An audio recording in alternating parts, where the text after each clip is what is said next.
नबी करीम अलैहिस्सलाम नमाज पढ़ा रहे थे, जोहर की नमाज थी, असर की नमाज थी। सही मुस्लिम में मौजूद है। हजरत अबू हुरैरा फरमाते हैं नमाज पढ़ाते पढ़ाते नबी पाक ने कदम आगे किया, नमाज पढ़ाते पढ़ाते कदम आगे किया और यूं हाथ उठाया फिर वापस कर लिया। अब नमाज पढ़ के ना तो सलाम फेरा तो सहाबा अर्ज करने लगे या रसूल अल्लाह सल्लल्लाहु अलैहि वसल्लम, वो नमाज में पैर भी आगे किया तो हाथ भी उठाया, तो वजह क्या थी? पहला सवाल तो यह है कि आप लोग नमाज पढ़ रहे थे या हुजूर को देख रहे थे?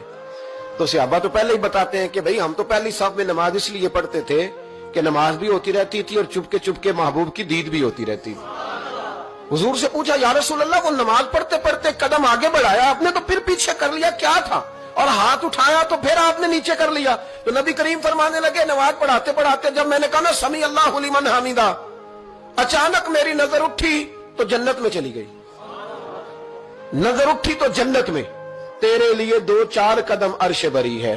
तो महबूब फरमाते हैं जब मेरी ऊपर नजर गई ना तो मैंने देखा कि अंगूरों का एक खोशा लटक रहा है जन्नत में। तो मैंने हाथ बढ़ाया कि तोड़ लूं।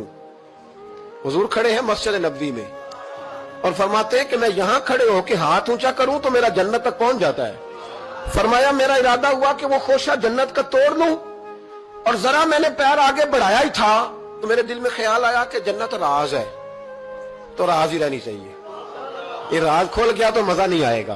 तो मैंने फिर वो हाथ वापस कर लिया। सहाबा कहते हैं जब नबी करीम ने ये बयान किया तो हमारे चेहरे न तजस्सुस से खेल उठे, तजस्सुस से। हम कोई बात और भी सुनना चाहते थे तो महबूब फरमाने लगे अगर मैं वो खोशा तोड़ के ले आता और तुम्हें दे देता तुम कयामत तक भी खाते रहते तो तुमसे खत्म नहीं होना था।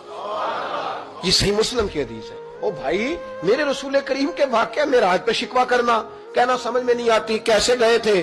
तो तू जो चाहे तो हर शब हो मिसाले शब असरा, इसलिए कि तेरे लिए 2-4 कदम